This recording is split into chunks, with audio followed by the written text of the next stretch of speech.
องค์การกฎการแห่งรัฐและองค์การออกซฟาร์มประจำลาวได้ลงนามบทบันทึกความเข้าใจโครงการส่งเสริมในการสร้างความเข้มแข็งเวียกงานกวดกาและต้านการสอรัฐบางหลวงอยู่สาธารณรัฐประชาธิปไตยประชาชนลาวเพื่อเป็นการส่งเสริมความเข้มแข็งให้แก่พนักงานรัฐกรทหารตำรวจและประชาชนให้เป็นเจ้าการในการเข้าร่วมเวียกงานกวดกาสกัดกั้นและต้านการสอรัฐบางหลวงเฮ็ดให้สังคมมีความโปร่งใสยุติธรรมและกลายเป็นรัฐแห่งกฎหมายองค์การกฎการแห่งรัฐและองค์การออกซฟาร์มประจำลาวลงนามบทบันทึกความเข้าใจในการส่งเสริมความเข้มแข็งเวียกงานกวดการและต้านการสอรัฐบางหลวงอยู่ในสปป.ลาวซึ่งเป็นเกียรติลงนามในครั้งนี้โดยท่านทัศพรบุษลิงผู้อำนวยการองค์การออกซฟาร์มประจำลาวมีท่านบุญมีแก่นมณีห้องหัวหน้าโครงการองค์การกฎการแห่งรัฐโดยการเป็นสักขีพยานของท่านนางปิงคำลาสสิมาห้องประธานองค์การกฎการแห่งรัฐและท่านมาร์กกาลาเกอร์เอกอัครราชทูตสหภาพเอโรปประจำลาวมีผู้อำนวยการองค์การออกซฟาร์มประจำลาวและภาคส่วนที่เกี่ยวข้องบทบันทึกความเข้าใจในการส่งเสริมความเข้มแข็งให้แก่เวียกงานกวดกาและต้านการสอรัฐบางหลวงอยู่ในสาธารณรัฐประชาธิปไตยประชาชนลาวจะได้ถูกจัดตั้งปฏิบัติโดยองค์การกวดกาแห่งรัฐร้อยส่วนห้อยซึ่งเริ่มนับตั้งแต่มือที่อนุมัติหาวันที่31ธันวาคม2028โดยการกวมเอาพื้นที่เป้าหมาย3แขวงคือนครหลวงเวียงจันทน์มีเมืองไสเศรษฐาไสธานีส่วนว่าแขวงหลวงพระบางมีนครหลวงพระบางและเมืองเสียงเงินแขวงไสยบุรีมีเมืองไสยบุรีและเมืองปากลายในระยะของการจะตั้งปฏิบัติแมนจะสุ่มใส่ผลได้รับ2อันต้นต่อคือ1แมนยกระดับความสามารถให้แก่พนักงานองค์การกวดการรัฐในทุกขั้นโดยผ่านการค้นคว้านิติกรรมการปรับปรุงหลักสูตรการเรียนการสอนการสร้างครูฝึกการแลกเปลี่ยนบทเรียนทัศนศึกษา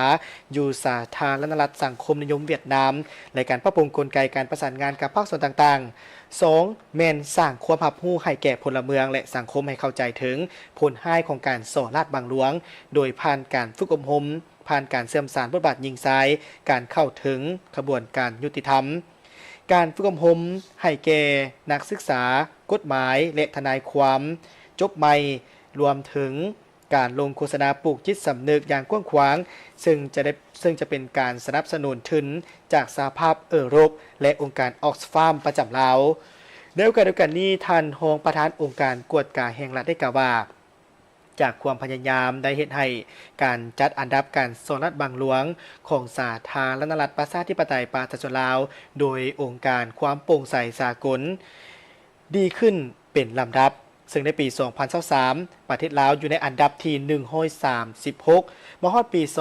2024 ขึ้นมาอยู่ที่อันดับ114ในจำนวน180ประเทศในโลกรัฐบาลได้ปรับปรุงกฎหมายว่าด้วยการต้านการสอรัฐบางหลวงกฎหมายว่าด้วยการกวดกาแผนยุทธศาสตร์ในการต้านการสอรัฐบางหลวงและบรรดานิติกรรมจำนวนหนึ่งเพื่อเป็นบนอีกในการจัดตั้งปฏิบัติเวียกงานกวดกาและต้านการสอรัฐบางหลวงเปิดกว้างในการพัวพันหัวมือกับองค์การต้านการสอรัฐบางหลวงคงเขตภาคพื้นและสากลโดยการเป็นภาคีสนธิสัญญากับองค์การสหประชาชาติว่าด้วยการต้านการสอรัฐบางหลวงและการเป็นสมาชิกขององค์การต้านการสอรัฐบางหลวงในคงเขตอาซีตะวันออกเฉียงใต้โครงการที่ร่วมมือกันลงนามนี้ถือเป็นบัตรเก้าที่สำคัญอีกบัตรเก้าหนึ่งเพื่อเป็นการรับประกันให้แก่การปฏิบัติยุทธศาสตร์ในการต้านการสอรัฐบางหลวงแต่ปี 2025-2035 ให้ปรากฏผลเป็นจริงสำหรับโครงการส่งเสริมการสร้างความเข้มแข็งในการต้านและสกัดกั้นการสอรัฐบางหลวง